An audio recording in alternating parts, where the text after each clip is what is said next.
ನಮಸ್ತೆ ಗೆಳೆಯರೆ. ಕರ್ನಾಟಕದ ಹಬ್ಬದ ದಿನ ಇಂದು. ಕರ್ನಾಟಕದ ಜನಗಳಿಗೆ ಹಬ್ಬ. ಮಾನವ ಜನ್ಮ ಬಹುದೊಡ್ಡದಯ್ಯ, ಅತಿ ವಿರಳ ಅಂತ ಹೇಳಿದ ಮಹಾಪುರುಷನ ವಂಶಸ್ಥರ ಜೊತೆ ಅವರ ಅಡಿಯಲ್ಲಿ ಕುಳಿತಿದ್ದೇನೆ ಅಹೋರಾತ್ರ. ನೋಡಿ, ಪುರಂದರದಾಸರು. ದಾಸರೆಂದರೆ ದಾಸರಯ್ಯ, ಪುರಂದರ ದಾಸರಯ್ಯ ಅಂತ. ವಿಕಟ ಕವಿ, ಆಶುಕವಿ, ಕವಿವರೆಣ್ಯ, ದಾಸವರೆಣ್ಯ, ಚಮತ್ಕಾರಿಕ ದೈವಭಕ್ತ. ಕಾವ್ಯದಲ್ಲಷ್ಟೇ ಅಲ್ಲ, ಐಶ್ವರ್ಯದಲ್ಲಿ ರಾಜನಿಗೆ ಫೈನಾನ್ಸ್ ಕೊಡೋಷ್ಟು, ಹಂಪಿಯ ರಾಜರಿಗೆ ಯುದ್ಧದ ಸಮಯದಲ್ಲಿ ಹಣ ಕೊಡೋಷ್ಟು ಅಂತಹ ಮಹಾಪುರುಷನ ಒಂದು ದಿನದ ದಿನಚರಿ, ಒಂದು ಹರಿದಾಸರ ದಿನಚರಿ, ಒಂದು ದಿನದ ದಿನಚರಿ ಇವತ್ತು ನಮಗೆ ಮುಟ್ಟಿಸಲು ಹೊರಟಿದ್ದಾರೆ. ಅವರ ಮರಿ ಮೊಮ್ಮಗ ಗಿರೀಶ್ ನಾಗರಾಜ್. ಪ್ರಭಾತ್ ಕಲಾವಿದರು ಕರ್ನಾಟಕದ ಚಿತ್ರರಂಗಕ್ಕೆ ಅನೇಕ ಕೊಡುಗೆಗಳನ್ನು ಕೊಟ್ಟಿದ್ದಾರೆ. ಇವರ ತಂದೆ ದಾಸರಾಗಿ ಬೀದಿ ನಾಟಕ ಹೇಗೆ ಮಾಡ್ತಾರೆ ಹಾಗೆ ಬೀದಿಯಲ್ಲಿ ಹರಿದಾಸರಾಗಿ ಆ ಜೆನೆಟಿಕಲ್ ಗುಣ ಎಲ್ಲೋಗುತ್ತೆ. ಆ ಜೀನ್ಸ್ ಈ ಹುಡುಗನಿಗೂ ಬಂದಿದೆ. ಇವನು ಸಾಮಾನ್ಯ ಹುಡುಗ ಅಲ್ಲ, ನೆಲದ ಮೇಲೆ ಕೂತಿದ್ದಾನೆ. ನೋಡಿ, ನೆಲದ ಮೇಲೆ ಕೂತಿದ್ದಾನೆ. ಪದ ಕುಸಿಯ ನೆಲವಿಹುದು ಮಂಕುತಿಮ್ಮ. ಅವನು ಇನ್ನು ನೆಲದಿಂದ ಇನ್ನೇನು ಕುಸಿಯೋಕ್ಕೆ ಸಾಧ್ಯ. ಆದರೆ ಇವನು ಹಾರಿ ಬಂದದ್ದು ಆಸ್ಟ್ರೇಲಿಯಾದಿಂದ. 18 ವರ್ಷ ಶ್ರಮಪಟ್ಟು ದುಡಿದು ಸಾಲವಿಲ್ಲದೆ ಚಿತ್ರ ಮಾಡಿದ್ದಾನೆ. ನಾನು ಮನೆ ಕಟ್ಟಿದ್ರೆ ಅದಕ್ಕೋಸ್ಕರ ಮಕ್ಕಳು ಜಗಳ ಆಡ್ಬೋದು, ಆದರೆ ನಾನೊಂದು ಕರ್ನಾಟಕದ ಮನೆ ಕಟ್ತೀನಿ ಅಂತ ಇಂಥ ಚಿಕ್ಕ ಹೊಸ ಕಲಾವಿದರನ್ನು ತಗೊಂಡು ಈ ಚಿತ್ರ ಮಾಡಿದ್ದಾನೆ. ನೋಡಿ, ಈ ಚಿತ್ರದಲ್ಲಿ ನಿಮಗೆ ನಿಜ ಪುರಂದರದಾಸರ ದರ್ಶನ ಆಗುತ್ತೆ. ಈ ಹುಡುಗನ ಹತ್ರ ಮಾತಾಡೋಣ ಬನ್ನಿ. ಇದು ನಿಮಗೆ ಒಂದು ಲೇಟ್ ಮಾಡಬೇಡಿ. ಪ್ರತಿದಿನ ಈ ಆಟ ನಡೀತಾ ಇದೆ. ಕಣ್ಣೀರು ಧಾರಾಕಾರವಾಗಿ ಹರಿಯುತ್ತೆ. ಎಮೋಷ್ನಲ್ ಲೆವೆಲ್ಗೆ ತಗೊಂಡೋಗ್ತಾರೆ. ದೇವರ ಅನುಭವ ಆಗುತ್ತೆ ಈ ಚಿತ್ರ. ಇವತ್ತು ನೋಡಿ ಹೇಳ್ತಾ ಇರೋ ಮಾತು, ಒಂದು ದಿನ ಪುರಂದರದಾಸರು ಬೆಳಗ್ಗೆ ಎದ್ದಾಗ್ಲಿಂದ ರಾತ್ರಿ ಮಲಗೋ ತನಕ ಹೇಗಿತ್ತು ಅಂತ ತೋರಿಸಿದ್ದಾರೆ. ನಡೆದ ಘಟನೆಗಳ ಸರಮಾಲೆ ಇದು. ಎಂಥ ವೈಬ್ರೇಟಿಂಗ್ ಹುಡುಗ ಇವನು ಗಿರೀಶ್. ಮೈ ರೋಮಾಂಚನ ಆಯ್ತಪ್ಪೆ ನಿನ್ನ ನೋಡಿಬಿಟ್ಟು. ಈ ಹುಡುಗನ ಹೆಸರು ಗಿರೀಶ ನಾಗಪ್ರಭಾತ ಅಂತ. ಅಂದರೆ ಇವರಪ್ಪ ನಾಗ, ಅವನು ರಾಜನೇ ಬಿಡಿ. ಯಾಕಂದರೆ ನಾಗರ ರಾಜ ಅಂತೇಳಿ ದಾರಿಯಲ್ಲಿ ಜನಗಳಿಗೆ ರಸ ಕೊಟ್ಟು ಓಡಾಡಿದಂತಹ ಮಹಾಪುರುಷ ಅವರಪ್ಪ. ಅವರಪ್ಪನಿಗೆ ಸಮರ್ಪಣೆ ಮಾಡಿದ್ದಾನೆ ಈ ಚಿತ್ರನ. ನನಗೆ ತುಂಬ ಖುಷಿ ಆಯಿತು, ಎಮೋಷ್ನಲ್ ಆದೆ. 2-3 ಸಲ ಹತ್ತುಬಿಟ್ಟೆ, ತಡ್ಕೊಳಕ್ಕಾಗಲಿಲ್ಲ. ಅದರಲ್ಲಿ ನರಜನ್ಮ ಬಂದಾಗ ನಾಲಿಗೆ ಇದ್ದಾಗ ಕೃಷ್ಣ ಎನ್ನಬಾರದೆ. ನಿಮಗೆ ದಾಸರ ಪದ ಎಲ್ಲ ಕಡೆ ಕೇಳಿರುವುದು. ಇದರಲ್ಲಿ ಬಿಡಿಸಿ ಹೇಳಿದ್ದಾರೆ. ಜಗದೋದ್ಧಾರನ ಆಡಿಸಿದಳು ಯಶೋದೆ ಅಂತ. ಆ ವ್ಯಕ್ತಿ ವಿದ್ಯಾಭೂಷಣರು ಸುಮಾರು 30 ವರ್ಷಗಳ ಹಿಂದೆ ಗುರುಸ್ಥಾನದಲ್ಲಿದ್ದರೂ ಪರಮ ಮಿತ್ರತ್ವ ತೋರಿಸಿದಂಥ ವ್ಯಕ್ತಿ. ಅವ್ರನ್ನ ಇಂದು ನೋಡಿ ಪುಳಕಿತನಾದೆ. ಪುರಂದರದಾಸರಾಗ್ಬಿಟ್ಟಿದ್ದಾರೆ. ಮೊನ್ನೆ ಗಿರೀಶ್, ಇಂಥ ಕನ್ನಡ ಇಂಡಸ್ಟ್ರಿಗೆ ನೀನು ಕೊಟ್ಟ ಬಳುವಳಿ ಇದೆಯಲ್ಲನ, ನಿನಗೆ ರಾಷ್ಟ್ರ ಪ್ರಶಸ್ತಿ ಕೊಟ್ಟರು ಅದು ತೀರೋದಿಲ್ಲ ಕಣ. ಅಂಥ ಕೆಲಸ ಮಾಡಿದ್ಯಪ್ಪಿ. ಯಾಕೋ ಇಂಥ ರಿಸ್ಕ್ ತಗೊಂಡೆ, ಯಾಕಪ್ಪ? ಮೊದಲಾಗಿ ಥ್ಯಾಂಕ್ ಯು ಅಣ್ಣಯ್ಯ. ನೀವು ಬಂದು ಚಿತ್ರ ನೋಡಿ ಇಷ್ಟು ಸೊಗಸಾಗಿ ಅದರ ವಿಶ್ಲೇಷಣೆ ಮಾಡಿದ್ದು ಬಹಳ ಸಂತೋಷ ಆಯಿತು. ನಿಮ್ಮ ಆಶೀರ್ವಾದ ಯಾವಾಗಲೂ ಇರಲಿ. ನೀವು ಸದಾ ಅಣ್ಣಯ್ಯನಾಗಿರಿ. ನನಗೆ ರಿಸ್ಕು ಅಂತ ನನಗೆ ಅನ್ನಿಸ್ಲೇ ಇಲ್ಲ ಅಣ್ಣ. ಯಾಕೆಂದರೆ ನೀವು ಆಗಲೇ ಹೇಳ್ದಂಗೆ ಮನೆ ಕಟ್ಟಬೇಕು ಅಂತ ಬಂದು, ಅಂದರೆ ಆಚೆ ಇದ್ದ ಅಷ್ಟು ವರ್ಷಗಳು ಭಾರತಕ್ಕೆ ಮರಳು ಬರಬೇಕು ಅಂತ ಮಹದಾಸೆಯಿಂದ ಬಂದಿದ್ದು ನಾನು. ಇಲ್ಲಿ ಆಧ್ಯಾತ್ಮಿಕ ಚಿಂತನೆಯಲ್ಲಿ ತೊಡಗಿಸ್ಕೋಬೇಕು ಅಂತ ಬಂದವನು. ನಾನು ಅಲ್ಲಿ ಓದಿದ್ದು ನ್ಯಾಚುರಲ್ ಹಿಸ್ಟ್ರಿ, ಫಿಲ್ಮ್ ಮೇಕಿಂಗ್ ಮಾಡಿದೆ, MBA ಮಾಡಿದ್ದೆ. ಅದು ಅಷ್ಟು ಉಪಯೋಗಿಸಿರಲಿಲ್ಲ ನನ್ನಲ್ಲಿ. ಬಂದ ಮೇಲೆ ನನಗೆ ಅನಿಸಿದ್ದೇನು ಅಂದರೆ, ನಾನು ಈ ದಾಸರ ಕುಟುಂಬದಲ್ಲಿ ಹುಟ್ಟಿದವನು. ಅವರು ಆಗಿನ ಕಾಲಘಟ್ಟಕ್ಕೆ ಏನೇನು ಉಪಕರಣಗಳಿತ್ತು ಅದನ್ನೆಲ್ಲ ಉಪಯೋಗಿಸ್ಕೊಂಡು ನಾಮ ಸಂಕೀರ್ತನೆಯನ್ನು ಪ್ರತಿ ಒಬ್ಬ ಮನುಷ್ಯನಿಗೂ ಮುಟ್ಸೋ ಕೆಲಸ ಮಾಡಿದ್ದಾರೆ. ಈಗ ನಾನು ಏನು ಮಾಡ್ಬೋದು ಅಂತ ನನಗನ್ನಿಸಿದಾಗ ನನಗೆ ಹೊಳೆದಿದ್ದು, ನಾನು ಫಿಲ್ಮ್ ಮೇಕಿಂಗ್ ಕಲ್ತಿದ್ದೀನಿ. ಕುಣಿಗಲ್ ನಾಗಭೂಷಣ್ರವ್ರ ಹತ್ರ ಸ್ಕ್ರೀನ್ ಪ್ಲೇ ಕಲ್ತಿದ್ದೀನಿ. ಇಷ್ಟೆಲ್ಲ ಮಾಡಿರೋದು ಅದು ಉಪಯೋಗ ಬರಲಿ ಅಂದ್ಬಿಟ್ಟು. ಆಮೇಲೆ ಆ ಪ್ರಭಾತದಲ್ಲಿ ಬೆಳೆದಿರೋದ್ರಿಂದ ರಕ್ತದಲ್ಲಿ ಆಮೇಲೆ ಅವರ ಅನುಗ್ರಹದಿಂದ ಒಂದಷ್ಟು ಕಲೆ ಸಾಹಿತ್ಯ ಸಂಗೀತ ಎಲ್ಲವೂ ಕರಗತ ಆಗಿರೋದ್ರಿಂದ ಇದನ್ನು ನಾನು ಇದಕ್ಕೆ ಯೂಸ್ ಮಾಡ್ಕೋಬೇಕು. ನಾವು ಎಲ್ಲವನ್ನು ಆ ಕೆರೆಯ ನೀರನ್ನು ಕೆರೆಗೆ ಚೆಲ್ಲಿ ಅಂತ ಪುರಂದರದಾಸರು ಹೇಳಿದ್ದಾರೆ.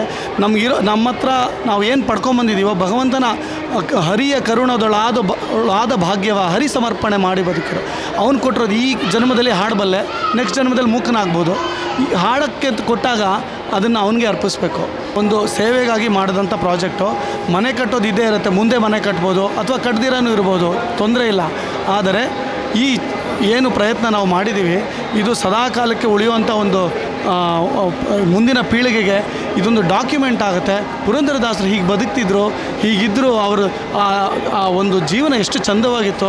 ಆ ಪ್ರಾತ್ಯ ಕರ್ಮಗಳ ಒಂದು ದೃಶ್ಯ ಏನಿದೆ ಅದು 2:30 ಜಾವಗಳ ಹಿಂದೆ ಬ್ರಹ್ಮಮುಹೂರ್ತದ 2:30 ಜಾವಕ್ಕೆ ಮುಂಚೆ ಶುರುವಾಗುತ್ತೆ. 3:15 ಗಂಟೆ ಮನುಷ್ಯ ಬ್ರಹ್ಮಮುಹೂರ್ತದಲ್ಲಿ ಅವನು ಎದ್ದು ಸಾಧನೆಯಲ್ಲಿ ತೊಡಗಿಸ್ಕೊಂಡಾಗ ಎಷ್ಟು ಅದರಲ್ಲಿ ನಿರ್ಲಿಪ್ತತೆ ಆನಂದ ಸಿಗುತ್ತೆ.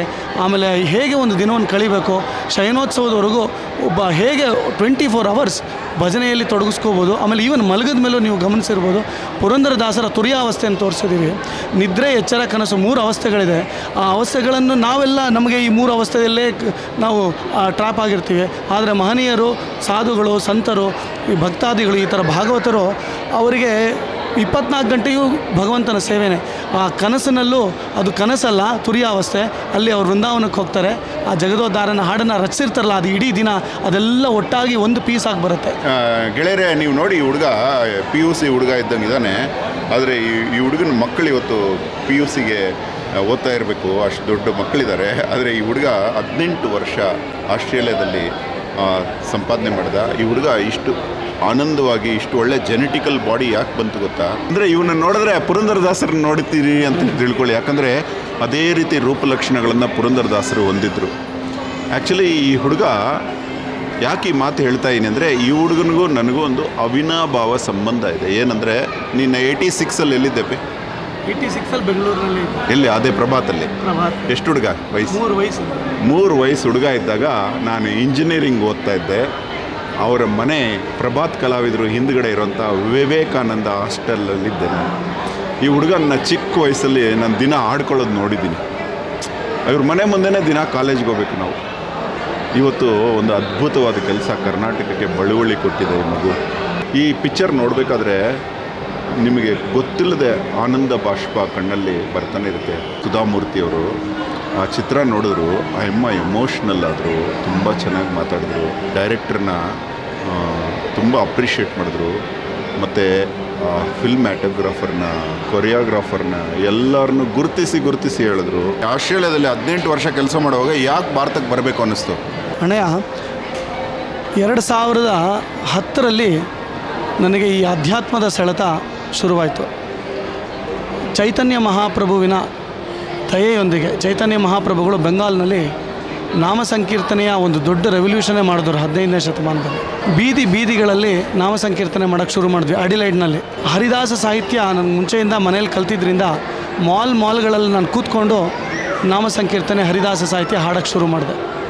ಆ ದಾಸ ಸಾಹಿತ್ಯದ ಮೇಲೆ ಬಹಳ ಒಲವು ಬಂದು ಆಧ್ಯಾತ್ಮಿಕದ ಒಂದು ಹರಿವು, ಆ ಒಲವು ಎರಡೂ ಇತ್ತು. ಅದು ನನ್ನ ಗುರುಗಳ ಪಾದಾರವಿಂದಕ್ಕೆ ಕರ್ಕೊಂಬಂತು. ಅಲ್ಲಿ ಒಬ್ಬರು ಸೌತ್ ಆಫ್ರಿಕನ್ ಭಕ್ತರು, ಬಿಮಲ ಪ್ರಸಾದ ಅಂತ ಅವ್ರ ಹೆಸರು. ಅವರು ನನಗೆ, ನೀನು ಈ ಅಧ್ಯಾತ್ಮದ ತುಡಿತ ಏನಿದೆ ಇದಕ್ಕೆ ಒಬ್ಬರು ಗುರುಗಳಿದ್ದಾರೆ ಶ್ರೀರಂಗಪಟ್ಟಣದಲ್ಲಿ, ಅವರ ಪಾದಾರವಿಂದಕ್ಕೆ ಹೋಗು, ಅಲ್ಲಿ ನಿನಗೆ ಆಶ್ರಯ ಸಿಗುತ್ತೆ ಅಂದಾಗ 2011ರಲ್ಲಿ ನನ್ನ ಮದುವೆ ಆಯಿತು. ಮದುವೆಗೆ ಅಂತ ನಮ್ಮ ತಂದೆಗೆ ನಾನು ಹೇಳಿದ್ದು, ನೀವು ಹುಡುಕೋ ಹುಡುಗಿ ನಾನು ಮದುವೆ ಆಗ್ತೀನಿ ಅಂತ ಹುಡುಕಿದ್ರು. ಜಾಹ್ನವಿ, ಅವಳನ್ನು ಮದುವೆ ಆದೆ. ನಾವು ಆಮೇಲೆ ಇಬ್ಬರು ಒಟ್ಟಿಗೆ ಹೋಗಿ ನಮ್ಮ ಗುರುಗಳ ಪಾದಾರವಿಂದಕ್ಕೆ ಅರ್ಪಿಸ್ಕೊಂಡಾಗ ಅವರು ನನಗೆ ದೀಕ್ಷೆ ಕೊಟ್ಟು, ನನ್ನ ಹೆಸರು ಗಿರೀಶ್ ನಾಗರಾಜ ಅಂತ ಇರೋ ಹೆಸರು, ದೀಕ್ಷೆಯ ಹೆಸರು ಗೌರಶಕ್ತಿದಾಸ ಅಂತ ಆಯಿತು. ಗೌರಶಕ್ತಿದಾಸ ಅಂತ. ಚೈತನ್ಯ ಮಹಾಪ್ರಭು ಹೆಸರು ಗೌರಾಂಗ ಅಂತ. ಗೌರಶಕ್ತಿ, ಆ ಚೈತನ್ಯ ಮಹಾಪ್ರಭುವಿನ ಶಕ್ತಿಯ ದಾಸ ಕಣೋ ನೀನು ಅಂತ ನನಗೆ ಆ ಹೆಸರು ಕೊಟ್ಟು ದೀಕ್ಷೆ ಕೊಟ್ಟು ಆ ಒಂದು ವೈಷ್ಣವ ಸಿದ್ಧಾಂತಕ್ಕೆ ನನ್ನನ್ನು ಕರ್ಕೊಂಬಂದರು. ಆಗ ಶುರುವಾಗಿದ್ದ ಯಾನ. ಮತ್ತು ಆಸ್ಟ್ರೇಲಿಯಾಗೆ ಹೋಗಿ ನಾವು ಬಹಳಷ್ಟು ಹರಿಪ್ರಚಾರ ಮಾಡ್ತಿದ್ವಿ. ಬೆಳಗ್ಗೆ ಹೊತ್ತು ಕರ್ಮಿಗಳಂತೆ ಕೆಲಸ ಮಾಡಿ ಸಂಜೆ ಹೊತ್ತು ಹರಿಕೀರ್ತನೆಯಲ್ಲಿ ಕಳೀತಿದ್ವಿ. ಪ್ರತಿ ದಿನವೂ ಹರಿಕೀರ್ತನೆ, ಪ್ರಸಾದ ಸೇವನೆ, ಪ್ರತಿ ಬಂದಂಥ ಭಕ್ತಾದಿಗಳಿಗೆ ಹರಿಕಥಾಮೃತವನ್ನು ಉಣಿಸ್ತಾ ಇದ್ವಿ. ಒಂದು ಒಳ್ಳೆ ಬ್ಯೂಟಿಫುಲ್ ಒಂದು ಗ್ರೂಪು ಇತ್ತು. ಬಟ್ ನನ್ನ ಮಹದ ಆಸೆ ಭಾರತಕ್ಕೆ ಮರಳಿ ಆ ಒಂದು ಅಧ್ಯಾತ್ಮದ ಸೇವೆಯಲ್ಲಿ ಇನ್ನೂ ತೊಡಗಿಸ್ಕೋಬೇಕು ಅಂತ. I wanted to retire at 40. ಅದಕ್ಕೆ ನಾನು ಒಂದು ಗೋಲ್ ಸೆಟ್ ಮಾಡಿಕೊಂಡು 40 ವರ್ಷದವರೆಗೂ ಕೆಲಸ ಮಾಡಿ ನಾನು ಅಲ್ಲಿ MBA ಮಾಡಿದ್ರಿಂದ ಭಾಳಷ್ಟು ಕಂಪ್ನಿಗಳಲ್ಲಿ ಕೆಲಸ ಮಾಡಿದ್ದೀನಿ. ಜರ್ಮನಿಲಿ 1 ವರ್ಷ ಕೆಲಸ ಮಾಡಿದೆ, ಟೀಮ್ ವ್ಯೂವರ್ ಅಂತ ಒಂದು ಕಂಪ್ನೀಲಿ. ಆಮೇಲೆ ಟೊಯೋಟಲ್ಲಿ ಬಹಳ ವರ್ಷಗಳಿದ್ದೆ, ಫೆಡೆಕ್ಸಲ್ಲಿದ್ದೆ, ಟೀಮ್ ವ್ಯೂವರಲ್ಲಿ ಮಾಡಿದ್ದೀನಿ. ಟೀಮ್ ವ್ಯೂವರಲ್ಲಿ 1 ವರ್ಷ ಜರ್ಮನಿಲಿದ್ದೆ, 2.5 ವರ್ಷ ಅಡಿಲೈಡ್ನಲ್ಲಿ. ಹೌದು, ಅವರ ಓನರ್ ಬಂದ್ಬಿಟ್ಟು ಬಹಳ ಸರಳ ವ್ಯಕ್ತಿ, ಬಹಳ ಸರಳ, ತುಂಬಾ ಅವರು ನಾವು ನೋಡಿಬಿಟ್ರೆ ಅವರನ್ನು ಈ ಥರನೂ ಇರಬಹುದಾ ಅಂತ ಅವರು ನನಗೆ ತುಂಬ ಪ್ರೇರಣೆ ಮಾಡಿದ್ದಾರೆ. ಜರ್ಮನ್ ಪರ್ಸನ್ ಅವರು. ಆಮೇಲೆ ಅದು 2.5 ವರ್ಷ ಅಡಿಲೈಡ್ನಲ್ಲಿ ಕೆಲಸ ಮಾಡಿದೆ, ಅದೇ ಟೀಮ್ ವ್ಯೂವರ್ನಲ್ಲಿ. ಆಮೇಲೆ ಟೊಯೋಟಲ್ಲಿದ್ದೆ ಬಹಳ ವರ್ಷಗಳು. 2021ರಲ್ಲಿ ನನಗೆ ಇಲ್ಲ ಭಾರತಕ್ಕೆ ಮರಳಲೇಬೇಕು ಅಂತ ಇದು ಮಾಡಿ ಪ್ಲ್ಯಾನ್ ಮಾಡಿಕೊಂಡು ಈಗ 2 ವರ್ಷಗಳ ಮುಂಚೆ ನಾವು ಮೂವ್ ಆಗಿ ಇಲ್ಲಿ ಒಂದು ಬಾಡಿಗೆ ಮನೆ ತೊಗೊಂಡು ಅಲ್ಲಿದ್ದು ಈಗ ರೀಸೆಂಟ್ಲಿ ಒಂದು ಚಿಕ್ಕದಾದ ಒಂದು ಮನೆ ತೊಗೊಂಡ್ವಿ. ಈ ಒಂದು ಮನೆ ಕಟ್ಟೋಣ ಅಂತ ಪ್ಲ್ಯಾನ್ ಇತ್ತು. ಬಟ್ ನನಗೆ ಅನಿಸಿದ್ದೇನು ಅಂದರೆ ಮನೆ ಕಟ್ಟೋದು ಇದ್ದೇ ಇರುತ್ತೆ, ಆದರೆ ಒಳ್ಳೆಯದು, ಆಗಲಿಲ್ಲ ಅಂದರೆ ಒಳ್ಳೆಯದು. ಮನೆ ಕಟ್ಟಿ ನಾವೇನು ಪರ್ಮನೆಂಟಾಗಿ ಇಲ್ಲಿ ಇರಬೇಕಾಗಿಲ್ಲ, ಅಲ್ಲಿ ಹೋಗಬೇಕಾಗಿಲ್ಲ, ಅಲ್ಲಿದೆ ನಮ್ಮ ಮನೆ. ಸೊ ಹಾಗಾಗಿ ಇಲ್ಲಿ ಬಂದಿರೋದು ನಾವು, ನನಗೆ ಇನ್ನೊಂದು 10-15 ವರ್ಷ 20 ವರ್ಷ ಆಯುಸ್ಸು ಇರಬಹುದು. ಅದು ಯಾವುದು ಗ್ಯಾರಂಟಿ ಇಲ್ಲ. ನಾವು ಪ್ರತಿದಿನವೂ ಪ್ರತಿಪದಂ ವಿಪದಂ ಮೇಲೆ ಭಾಗವತದ ಮಾತದು. Every step is a danger in one way. ಹಾಗಿರ್ಬೇಕಾದ್ರೆ ಇರೋವರೆಗೂ ಭಗವಂತ ಕೊಟ್ಟಿರೋ ದೇಹ, ಭಗವಂತ ಕೊಟ್ಟಿರೋ ಮನಸ್ಸು, ಭಗವಂತ ಕೊಟ್ಟಿರೋ ಈ ಒಂದು ಚಿಂತನೆ ಅವನಿಗೆ ತೊಡಗಿಸ್ಕೋಬೇಕು ಅಂತ ಏನು ಮಾಡೋದು ಅಂತ ಆ ಒಂದು ಚಿಂತನೆಯಲ್ಲಿದ್ದಾಗ, ಇಲ್ಲ ನಾವು ಈ ವಂಡರ್ಫುಲಿ ಸೋಷಿಯಲ್ ಡ್ರಾಮಾ ಮಾಡುವಂಥ ಫಿಲ್ಮ್ ಮೇಕರ್ಸ್ ಇದ್ದಾರೆ ಭಾರತದಲ್ಲಿ, ಪ್ರಪಂಚಾದ್ಯಂತ. ಸೋಷಿಯಲ್ ಕಥೆಗಳನ್ನು, ಸಾಮಾಜಿಕ ಕಥೆಗಳನ್ನು ತುಂಬ ಚೆನ್ನಾಗಿ ಹೇಳೋರಿದ್ದಾರೆ, ಅದ್ಭುತವಾದ ನಿರ್ದೇಶಕರಿದ್ದಾರೆ. ಆದರೆ ಈ ಒಂದು ಮಾರ್ಗದಲ್ಲಿ ಒಳ್ಳೆಯ, ಏಕೆಂದರೆ ಚಿತ್ರರಂಗ ಅಂತ ಏನಿರುತ್ತೆ ಅಥವಾ ಬೆಳ್ಳಿ ಪರದೆ ಏನಿದೆ, ಇಟ್ ಕ್ಯಾನ್ ಕ್ರಿಯೇಟ್ ವಂಡರ್ಸ್. ತುಂಬ ಜನನ್ನ ಭಾಳ ಸ್ಟ್ರಾಂಗ್ಲಿ ಮುಟ್ಟುವಂಥ ಒಂದು ಮಾಧ್ಯಮ. ನನ್ನ ಅಣ್ಣಯ್ಯನೇ ಆದ ಅರುಳುಮಲ್ಲಿಗೆ ಪಾರ್ಥಸಾರಥಿಯವರು ಮೊನ್ನೆ ಕೂಡಿಸ್ಕೊಂಡು ಹೇಳ್ತಾ ಇದ್ರು ನನಗೆ, ನಾನು ಈ ದಾಸ ಸಾಹಿತ್ಯದಲ್ಲಿ 4-5 ದಶಕಗಳಿಂದ ಕೆಲಸ ಮಾಡಿದ್ದೀನಿ, ಎಷ್ಟೋ ಗ್ರಂಥಗಳನ್ನು ದಾಸ ಸಾಹಿತ್ಯದಲ್ಲಿ ರಚನೆ ಮಾಡಿದ್ದೇನೆ. ಅದೆಲ್ಲ ಒಂದು ಕಡೆ ಆದರೆ ಕಂದ, ನೀನು ಮಾಡಿರೋ ಒಂದು ಸಿನಿಮಾ ಒಂದು ಕಡೆ ಕಣೋ, ಏಕೆಂದರೆ ಅಷ್ಟು ಜನ ಮುಟ್ಟುತ್ತೆ ಅಂತ. ಅದು ದೊಡ್ಡ ಮಾತು, ಅವರ ಒಂದು ದೈನ್ಯತೆ ಅದು. ಆದರೆ ನನಗೆ ಗೊತ್ತಿದೆ ಅವ್ರು ಎಷ್ಟು ದೊಡ್ಡ ಕೆಲಸ ಮಾಡಿದ್ದಾರೆ ಅಂತ. ಅವ್ರ ಮುಂದೆ ನಾವು ಮಾಡಿರೋದು ಸಾಸಿವೆ ಕಾಳಷ್ಟು. ಬಟ್ ಅವ್ರು ಹೇಳೋದ್ರಲ್ಲಿ ಒಂದು ಅರ್ಥವೂ ಇದೆ, ಯಾಕೆಂದರೆ ದೃಶ್ಯ ಮಾಧ್ಯಮಕ್ಕೆ ಅಷ್ಟು ತಾಕತ್ತಿದೆ. ಆ ಜಗದೋದ್ಧಾರನ ಹಾಡನ್ನು ಪುರಂದರದಾಸರು ರಚಿಸಿದ್ರಲ್ಲ, ಆ ದಿನದ ಸೊಬಗನ್ನು ಮಾಡಿದ್ರೆ ಹೇಗಿರುತ್ತೆ ಅಂತ ನನ್ನ ಸ್ನೇಹಿತರಾದ ಮಧುಸೂದನ್, ನನ್ನ ತುಂಬ ಆತ್ಮೀಯ ಅಣ್ಣನೇ ಅಂತ ಕರಿಬೋದು. ಅವರು ಅಲ್ಲಿ ಜೈಲರಾಗಿದ್ದಾರೆ. Is a prison officer in Adelaide. ಕೀರ್ತನೆ ಕೂತ್ಕೊಂಡು ನೋಡ್ತಾ ಇದ್ವಿ ಟಿ ವಿನಲ್ಲಿ, ನಾಮ ಸಂಕೀರ್ತನೆ ಮಾಡ್ತಿದ್ರು ನಮ್ಮ ವಿದ್ಯಾಭೂಷಣರು, ಯಾವುದೋ ಕಾನ್ಸರ್ಟು. ಆಗ ಜಗದೋದ್ಧಾರನ ಹಾಡಿದ್ರು ತೆರೆ ಮೇಲೆ. ಪುರಂದರದಾಸರೇ ವಿದ್ಯಾಭೂಷಣರಾಗಿ ಈ ಹಾಡನ್ನು ಅವ್ರು ಹಾಡಿದ್ರೆ ಹೇಗಿರುತ್ತೆ, ಆಗ ಅದ್ಭುತವಾಗಿರುತ್ತೆ. ಗಿರೀಶ್ ಅವರೇ ನೀವು ಇದನ್ನು ಮಾಡಿ ಅಂದಾಗ ಆ ರಾತ್ರಿ ಹೊಳೆದಂಥ ಕಥೆ ಇದೆ. ಆಮೇಲೆ ಭಾರತಕ್ಕೆ ಬಂದು ನಾನು ವಿದ್ಯಾಭೂಷಣರಿಗೆ ಹೇಳಿದೆ, ಅವರು ಇಲ್ಲ ನನಗೆ ಆ ನಟನೆ ಬರಲ್ಲ, ಬೇಕಾದ್ರೆ ಹಾಡು ಕೊಡ್ತೀನಿ ಎಷ್ಟು ಬೇಕಾದರೂ ಅಂತ. ಇಲ್ಲ ಗುರುಗಳೇ, ನೀವು ಮಾಡಿದ್ರೆ ಮಾತ್ರ ಈ ಪ್ರಾಜೆಕ್ಟ್ ಮಾಡ್ತೀನಿ. ಯಾಕೆ ನನಗೆ ಇನ್ಯಾರನ್ನು ಈ ಕಾಲಘಟ್ಟದಲ್ಲಿ ಪುರಂದರದಾಸರಾಗಿ ನನಗೆ ಯೋಚನೆ ಮಾಡೋಕ್ಕೆ ಆಗಲ್ಲ, ನೀವೇ ಮಾಡಬೇಕು, ಹಾಡುವವರೇ ನಟಿಸಬೇಕು ಅಂತ ನನಗೆ ತುಂಬ ಆಸೆ ಇದೆ, ನೀವು ಇದನ್ನು ಮಾಡಬೇಕು ಅಂದಾಗ 3 ತಿಂಗಳು ಪರೀಕ್ಷೆ ಮಾಡಿ ಅಯೋಧ್ಯ ರಾಮನ ಪ್ರತಿಷ್ಠಾಪನೆ ಆಯ್ತಲ್ಲ, ಆವತ್ತಿನ ದಿನ ಅವರ ಪುರಂದರ ಆಶ್ರಮದಲ್ಲಿ ಪುರಂದರದಾಸರ ವಿಗ್ರಹದ ಮುಂದೆ ನಾನು ಹೋಗಿ ಅವರು ಯಾರ ಹತ್ರ ಮಾತನಾಡ್ತಿದ್ರು. ನಾನು ಆವಾಗ ಇಷ್ಟು ಸತಿ ನಾನು ಕೇಳ್ಕೊಂಡಿದ್ದೀನಿ, ಅವರು ಯಾಕೋ ಒಪ್ಪಿಗೆ ಕೊಡ್ತಿಲ್ಲ. ಪುರಂದರದಾಸರಿಗೆ ಕೇಳಿದೆ, ನೀವು ನನ್ನಲ್ಲಿ ಕೂತು ಮಾತನಾಡಿಸಿ, ಅವರಲ್ಲಿ ಕೂತು ಹ್ಞೂ ನೀವು ಆಗಲೇ ಆಗೋದಿದು. ಆಮೇಲೆ ಅಲ್ಲೇ ಯೋಗ ನರಸಿಂಹ ಇದ್ದಾನೆ, ಅವನಿಗೆ ಹೇಳಿದೆ, ಯೋಗ ನರಸಿಂಹನಿಗೆ ಹೇಳಿದ್ದು ಇಷ್ಟೇ, ನನ್ನ ಮನೆ ದೇವರು ಕೂಡ, ನನ್ನ ಮನೋಭಿಷ್ಟೇ ಇದು, ಆದರೆ ನನಗೆ ಯೋಗ್ಯತೆ ಇದ್ದರೆ ನೀನು ಇದನ್ನು ಮಾಡಿಸು, ನನಗೆ ಯೋಗ್ಯತೆ ಇಲ್ಲ ಅಂದರೆ ಮಾಡಿಸ್ಬೇಡ ಅಂತ ಹೇಳಿ ಆ ಪಾದಾರವಿಂದಕ್ಕೆ, ಪುರಂದರದಾಸರ ಪಾದಾರವಿಂದಕ್ಕೆ ಆ ಸ್ಕ್ರಿಪ್ಟನ್ನು ಇಟ್ಟು ನಾನು ಬೇಡಿಕೊಂಡು ಅವರನ್ನು ಕೇಳಿದೆ, ಇನ್ನೊಂದು 20 ನಿಮಿಷ ಕೊಡಿ ಗುರುಗಳೇ, ನಾನು ನರೇಷನ್ ಕೊಡ್ತೀನಿ, ನಿಮಗಿಷ್ಟ ಆದರೆ ಮಾಡಿ, ಇಲ್ಲ ಪರವಾಗಿಲ್ಲ. ಅವ್ರು ಹೇಳಿದ್ದಕ್ಕೆ ಅವರು ಪುರಂದರದಾಸರ ವಿಗ್ರಹದ ಮುಂದೆ ಕೇಳ್ತಿದ್ರಿ, ನಾನು ಇಲ್ಲ ಅನ್ನೋ ಕಾಲ ಹ್ಞೂ ಅಂತ. ಬಟ್ ದಿ ಬೆಸ್ಟ್ ಆ್ಯಕ್ಟರ್, ಜೀವನ ಪರ್ಯಂತ ಒಬ್ಬ ನಟ ಶ್ರಮಪಟ್ಟರೆ ಏನು ಆ್ಯಕ್ಟಿಂಗ್ ಪರ್ಫಾರ್ಮೆನ್ಸ್ ಕೊಡ್ಬೋದು. ಆ ವ್ಯಕ್ತಿಯ ನಿಷ್ಕಲ್ಮಶ ಮನಸ್ಸು, ನಮೇ ದ್ವೇಷೋಸ್ತಿ ನ ಪ್ರಿಯ, ಆತನ ಕಣ್ಣಲ್ಲಿ ಹೊಗಳಿಕೆ ಇಲ್ಲ ತೆಗಳಿಕೆ ಇಲ್ಲ ಅನ್ನೋ ಮಾತಿನಿಂದ ಶುರುವಾಗುತ್ತೆ ಪಿಕ್ಚರು. ಆ ಕಣ್ಣಲ್ಲಿ ಆ ಭಾವನೆ, ಅದು ಸಮಸ್ಥಿತಿ, ಸಮತ್ವಂ ಸರ್ವಭೂತೇಷು, ಮತ್ತು ಸಮಶತ್ರೌಚ ಮಿತ್ರೇಚ ತಥಾ ಮಾನಾಪಮಾನೀಯೋ, ಭಗವದ್ಗೀತೆ 12ನೇ ಅಧ್ಯಾಯ ಪೂರ ಆ ಪುರಂದರದಾಸರ ನಡೆ ನುಡಿಯಲ್ಲಿ ಬಂದಿದೆ. ಅಂದರೆ that regard goes to Vidyabhushana ತೀರ್ಥರು.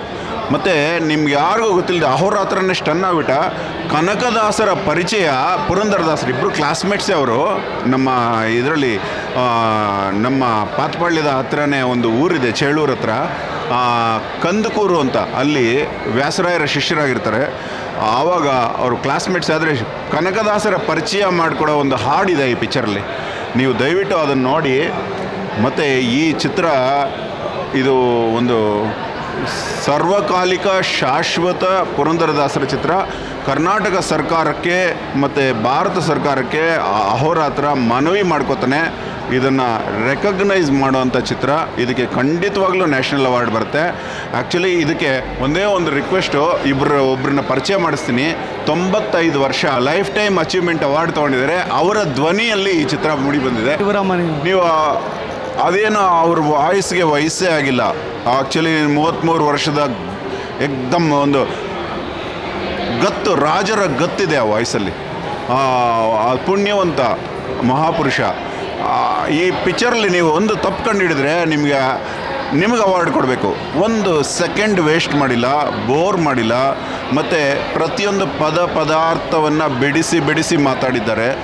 ಮತ್ತು ಖುಷಿಯಾಗುತ್ತೆ. ಮಾತಿಗಿಂತ ಗೀತ ಜಾಸ್ತಿ, ಗೀತಕ್ಕಿಂತ ಸಂಗೀತ ಜಾಸ್ತಿ, ಸಂಗೀತಕ್ಕಿಂತ ಸಾಹಿತ್ಯ ಜಾಸ್ತಿ ಇದೆ. ಅತಿ ಸುಂದರವಾದಂತಹ ಚಿತ್ರ ಇದು. ದಯವಿಟ್ಟು ಇಂಥ ಚಿತ್ರನ ಮಿಸ್ ಮಾಡಿಕೊಂಡ್ರೆ ಅದು ಬಿಗ್ ಲಾಸ್.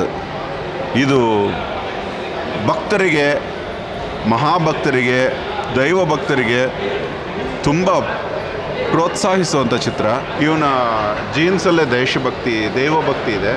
ಮುಂದೆ ಈ ಹುಡುಗ ದೇಶಭಕ್ತಿ ಚಿತ್ರಗಳನ್ನು ಮಾಡಲಿ ಅಂತ ಅಹೋರಾತ್ರ ಮನವಿ ಮಾಡ್ತಾನೆ. ಯಾಕಂದರೆ ಈ ಕಾಲಕ್ಕೆ ಸ್ವಲ್ಪ ದೇಶಭಕ್ತಿಯ ಪ್ರಚೋದನೆ ಮಾಡಬೇಕಾಗಿದೆ ಯೂತ್ಗೆ. ಮತ್ತು ರಾಮಾನುಜರು, ಮಾಧ್ವರು, ಶಂಕರರು, ಆ 3 ಜನರ ಫಿಲಾಸಫಿ ಇದರಲ್ಲಿ ಕಾಣುತ್ತೆ. ನ್ಯಾಷನಲ್ ಲೆವೆಲಲ್ಲಿ ರೆಕಗ್ನೈಸ್ ಆಗಬೇಕು ಈ ಚಿತ್ರ. ಇದು ನಿಮ್ಮೆಲ್ಲರ ಆಶೀರ್ವಾದ ಇರಲಿ ಈ ಹುಡುಗನ ಮೇಲೆ. ಇವನ್ನ ಕರ್ನಾಟಕ ಮಿಸ್ ಮಾಡ್ಕೋಬಾರ್ದು. ಅನೇಕ ಚಿತ್ರಗಳನ್ನು ಈ ಹುಡುಗ ಮಾಡಬೇಕು. ಇವನ ಬುದ್ಧಿ, ಬೇರೆಯವರ ಹಣ ಬಳಕೆಯಾಗಿ ಅನೇಕ ಚಿತ್ರಗಳು ಬರಲಿ. ನಿನ್ನ ಗುರಿ ಏನಪ್ಪೇ? ನೀನು ಇದೇನ ಲಾಸ್ಟ್ ಚಿತ್ರ ನಿಂದು? ಇದು ಮೊದಲನೇ ಹೆಜ್ಜೆ ಅಣ್ಣಯ್ಯ. ನನ್ನ ಜೀವನದ ಗುರಿ ಹೀಗೆ ಮತ್ತಷ್ಟು ನಮ್ಮ ಅಧ್ಯಾತ್ಮದ ನೆಲೆಯಲ್ಲಿ, ಸಾಂಸ್ಕೃತಿಕ ನೆಲೆಯಲ್ಲಿ, ದೇಶಭಕ್ತಿಯ ನೆಲೆಯಲ್ಲಿ ಕುರಿತಾದ ಹಲವಾರು ಚಿತ್ರಗಳನ್ನು ಮಾಡಬೇಕು ಅಂತ ಭಾಳ ಆಸೆ ಇದೆ. ಸಂಜೆ ಗೋವಿಂದಾಚಾರ್ಯರು ಕರ್ನಾಟಕಕ್ಕೆ 4 ವೇದಗಳನ್ನು ಕರತಲ ಮೂಲಕ ಮಾಡಿಕೊಂಡಿರುವಂಥ ಯೋಗಿಗಳು. ಅವರ ರಾಮಾಯಣವನ್ನು ಈ ಹುಡುಗ ಚಿತ್ರ ಮಾಡೋಕ್ಕೆ ಹೊರಟಿದ್ದಾನೆ. ಒಳ್ಳೆಯದಾಗಲಿ ಈ ಹುಡುಗನಿಗೆ. ಬಹಳ ಮಹದಾಸೆಯ ಒಂದು ಪ್ರಾಜೆಕ್ಟ್ ಅದು. ನನಗೆ 2 ಪ್ರಾಜೆಕ್ಟ್ ನಾನು ತುಂಬ ಆಸೆಪಟ್ಟು ಮಾಡಬೇಕು ಅಂತಿದ್ದೀನಿ. ಒಂದು, ರಾಮಾಯಣದ ವ್ಯಕ್ತಿತ್ವ ಚಿತ್ರಣ ಬನ್ನಂಜೆ ಗೋವಿಂದಾಚಾರ್ಯರು ಸೊಗಸಾಗಿ 100 ಗಂಟೆಗಳು, 1000 ಗಂಟೆಗಳು ಅವರು ಆ ಪ್ರವಚನ ಮಾಡಿದ್ದಾರೆ. ರಾಮಾಯಣದ ವ್ಯಕ್ತಿತ್ವ ಚಿತ್ರಣದಲ್ಲಿ ನಮಗೆ ರಾಮಾಯಣದಲ್ಲಿ ಬೇಕಾಗಿರೋದು ಎಕ್ಸ್ಟ್ರಾ ವೆಗ್ಯಾನ್ಸಾ ಪಿಕ್ಚರೈಸೇಷನ್ ಅಲ್ಲ. ಈಗ ಸಿನಿಮಾಗಳು ಬರ್ತಿವೆ ವೇರ್ ಅವರು ಫಾರ್ಮ್ಗೆ ಜಾಸ್ತಿ ಬೆಲೆ ಕೊಟ್ಟು ಸಬ್ಸ್ಟೆನ್ಸ್ನ ಕಳ್ಕೊತಾ ಇದ್ದಾರೆ. ಸಬ್ಸ್ಟೆನ್ಸ್ನ ನಾವು ಹಿಡ್ಕೋಬೇಕು. ನಮ್ಮ ದೇಶದ ಅಸ್ತಿತ್ವವೇ ರಾಮಾಯಣ ಮಹಾಭಾರತ. ರಾಮಾಯಣ ಮಹಾಭಾರತ ನಾವು ಈ ದೇಶದಿಂದ ಕಿತ್ತೋಗಿದ್ರೆ ನಮ್ಗೆ ಅಸ್ತಿತ್ವವೇ ಇಲ್ಲ ಭಾರತೀಯರಿಗೆ. ಅದು ನಮ್ಮ ಕಣಕಣದಲ್ಲೂ ಎಲ್ಲ ನೆಲದಲ್ಲೂ ಅಷ್ಟು ಬೇರೂರಿರುವಂಥ ಒಂದು ಕಾನ್ಸೆಪ್ಟು ರಾಮಾಯಣ ಮಹಾಭಾರತ. ಯಾಕೆಂದರೆ ಅದರಲ್ಲಿ ಅಷ್ಟು ಮಾರಲ್ಸ್ ಇವೆ. ವ್ಯಕ್ತಿತ್ವ ಚಿತ್ರಣದಲ್ಲಿ ಮರ್ಯಾದಾ ಪುರುಷೋತ್ತಮನಾದ ರಾಮಚಂದ್ರನಾಗಲಿ, ಲಕ್ಷ್ಮಣನದು ಒಂದು ವ್ಯಕ್ತಿತ್ವ ಇದೆ, ಊರ್ಮಿಳೆಯ ವ್ಯಕ್ತಿತ್ವ ಇದೆ, ಆ ದಶರಥನ ತಳಮಳಗಳು, ಆಮೇಲೆ ಆ ಕೌಸಲ್ಯ ವ್ಯಕ್ತಿತ್ವ, ಆಮೇಲೆ ಸುಮಿತ್ರೆಯ ವ್ಯಕ್ತಿತ್ವ, ಪ್ರತಿಯೊಬ್ಬರು ಅಲ್ಲಿ ಬರುವಂಥ ಪಾತ್ರಗಳು ಅಷ್ಟು ನಮಗೆ ಪಾಠಗಳನ್ನು ಕಲಿಸುವಂಥ ಪಾತ್ರಗಳು. ಆ ಪಾತ್ರಗಳ ಪರಿಚಯ ಮಾಡ್ತಾ ರಾಮಾಯಣನ ಹೇಳಬೇಕು ಅಂತ ಆಸೆ ಇದೆ. ಆ ವ್ಯಕ್ತಿತ್ವವನ್ನು ಹಿಡಿದು ತೋರಿಸಿ ನಾವು ಹೀಗೆ ಬದುಕ್ಬೋದಲ್ಲ ಅನ್ನೋ ಒಂದು ಭಾವನೆ ನಮಗೆಲ್ಲರಿಗೂ ಬರೀಬೇಕು. ಆಗಲೇ ಹೇಳ್ದಂಗೆ ರಾಮಾಯಣನ ಕಿತ್ತೋಗಿದ್ರೆ ನಮ್ಗೆ ಅಸ್ತಿತ್ವವೇ ಇಲ್ಲ ಈ ದೇಶದಲ್ಲಿ. ಆ ರಾಮಾಯಣದಿಂದ ನಮ್ಮ ಇನ್ನೂ ಎಷ್ಟೋ ಪೀಳಿಗೆಗಳು ಉದ್ಧಾರ ಆಗ್ಬೋದು. ನಾವು ರಾಮಾಯಣದ ಒಂದು ಮಾರಲ್ಸ್ನ ತಗೊಂಡು, ಅದು ನನ್ನ ಧ್ಯೇಯ. ಈ ಚಿತ್ರದಲ್ಲಿ ಜಗದೋದ್ಧಾರನ ಆಡಿಸಿದ ಶೋದಲ್ಲಿ ಲಾಸ್ಟಲ್ಲಿ ಸ್ವಪ್ನದಲ್ಲಿ ತೋರಿಸ್ತಿರಲ್ಲ, ಅದನ್ನು ಯೂಟ್ಯೂಬಲ್ಲಿ ಬಿಡ್ರಿ. ಯಾಕಂದರೆ ಎಲ್ಲ ಚಿತ್ರದಲ್ಲಿರೋ ಹಾಡನ್ನು ಬಿಡ್ತಾರಲ್ಲ, ಯಾಕಂದರೆ ಅದು ಮೈ ರೋಮಾಂಚನ ಆಗುತ್ತೆ ಜನಕ್ಕೆ. ಯಾಕೆ ಬಿಟ್ಟಿಲ್ಲ ನೀವಿನ್ನು? ಅದು ಈ ಚಿತ್ರದ ಕ್ಲೈಮ್ಯಾಕ್ಸ್ನಲ್ಲಿ ಬರ್ತಕ್ಕಂಥ ಒಂದು ಘಟ್ಟವಾಗಿದ್ದರಿಂದ ಥಿಯೇಟ್ರಿಕಲ್ ರಿಲೀಸ್ ಮುಗಿದಿದ್ದ ಕೂಡಲೇ ಅದನ್ನು ರಿಲೀಸ್ ಮಾಡಬೇಕು ಅಂತ ಇದೆ. ಏಕೆಂದರೆ ಅದು ಸಮಥಿಂಗ್ ಲೈಕ್ ಅದೊಂದು ಕಳಶಪ್ರಾಯವಾಗಿ ನಮ್ಮ ಚಿತ್ರಕ್ಕೆ ಕೂತ್ಕೊಂಡಿರ್ತಕ್ಕಂಥ ಸೀನು. ಅದು ಚಿತ್ರಮಂದಿರದಲ್ಲೇ ಬಂದು ನೋಡಲಿ ಅನ್ನೋ ಒಂದು ನಮ್ಮ ಭಾವನೆ. ಚಿತ್ರಮಂದಿರಗಳಿಂದ ಹೊರಬಂದಿದ ತಕ್ಷಣ ಆ ಹಾಡನ್ನು OTTಲಿ ಬರುತ್ತೆ. ಅದು ಇನ್ನೂ ಟಾಕ್ಸಲ್ಲೇ ಇಲ್ಲ ನಾವು, ಯಾಕೆಂದರೆ ಫಸ್ಟು ಥಿಯೇಟ್ರಿಕಲ್ ರನ್ ಮುಗಿಸ್ಕೊಂಡು, ಏಕೆಂದರೆ ಈಗ ಕನ್ನಡ ಚಿತ್ರಗಳ ಪರಿಸ್ಥಿತಿ ಹೇಗಿದೆ ಅಂದರೆ OTT ಅವರು ಯಾವ ಕನ್ನಡ ಚಿತ್ರವನ್ನು ತೊಗೋತಾ ಇಲ್ಲ. ದುಡ್ಡು ಕೊಟ್ಟು ಅವರು ಫ್ರೀಯಾಗಿ ಹಾಕಿ ಪೇಪರ್ ವ್ಯೂ ಅಂತ ಮಾಡಿದ್ದಾರೆ. ₹2 ಕೊಡ್ತಿದ್ದಾರೆ ಒಂದು ಚಿತ್ರಕ್ಕೆ. ಅದು it is pretty much like nothing. ಸುಮ್ಮನೆ ನೀವು ಜನಗಳಿಗೆ ರೀಚ್ ಆಗ್ಬೋದು ಅಂತ ಒಂದು ವ್ಯವಸ್ಥೆ ಅಮೆಝಾನ್ ಅವ್ರು ಮಾಡಿಕೊಟ್ಟಿದ್ದಾರೆ ಹೊರತು ಈಗ ಯಾರೂ ಚಿತ್ರರಂಗದ ಕಡೆ ಬಂದು ದುಡ್ಡು ಕೊಟ್ಟು ತೊಗೊಳ್ತಾ ಇಲ್ಲ. ಯಾಕೆಂದರೆ ಅವರಿಗೆ ನಮ್ಮ ಗುಣಮಟ್ಟ ಇಷ್ಟ ಆಗ್ತಿಲ್ವೋ ಅಥವಾ ಏನು ಕಥೆನೋ ಗೊತ್ತಿಲ್ಲ. ನಮಗೆ ಅಷ್ಟು ಅದೇ ನೋಡಿ, ಮಲಯಾಳಮಲ್ಲಿ ಒಂದು ಫಿಲಮ್ ಅನೌನ್ಸ್ ಆಗಿದ ತಕ್ಷಣ ಹೋಗಿ ಬುಕ್ ಮಾಡ್ಕೋತಾರೆ OTT ಅವರೇ. ಹಾಗೆ ಅವರು ಒಂದು ಛಾಪನ್ನು ಮೂಡಿಸಿದ್ದಾರೆ ಮಲಯಾಳಂನವರು. ನನ್ನ ಆಸೆ ಏನು ಅಂತಂದರೆ ಆ OTT ಪ್ಲ್ಯಾಟ್ಫಾರ್ಮ್ನವರು ನಮ್ಮ ಚಿತ್ರರಂಗದ ಕಡೆ ತಿರುಗಿ ನಿಮ್ಮ ಕಾಂಟೆಂಟ್ನ ನಾವು ತೊಗೋತೀವಿ ಅಂತ ಹೇಳೋ ಒಂದು ಪರಿಸ್ಥಿತಿ ನಿರ್ಮಾಣ ಮಾಡಬೇಕು ನಾವೆಲ್ಲ ಸೇರಿ. ಅದೊಂದು ಬಹಳ ಮಹದಾಸೆ ಇದೆ. ಸೊ ಹಾಗಾಗಿ ನಾನು ಈ ಚಿತ್ರಮಂದಿರಗಳಲ್ಲಿ ಸಕ್ಸಸ್ ಮಾಡಿ, ಈಗ ನಮ್ಮ ಸುರೇಶ್ ಅಂತ ಒಬ್ಬರು ಅಮೆರಿಕದಿಂದ ಬಂದಿದ್ದಾರೆ. ರೆಗ್ಯುಲರಾಗಿ ಹೌಸ್ಫುಲ್ ಆಗಿದೆ ಬೆಂಗಳೂರು ಮೈಸೂರಿನಲ್ಲಿ.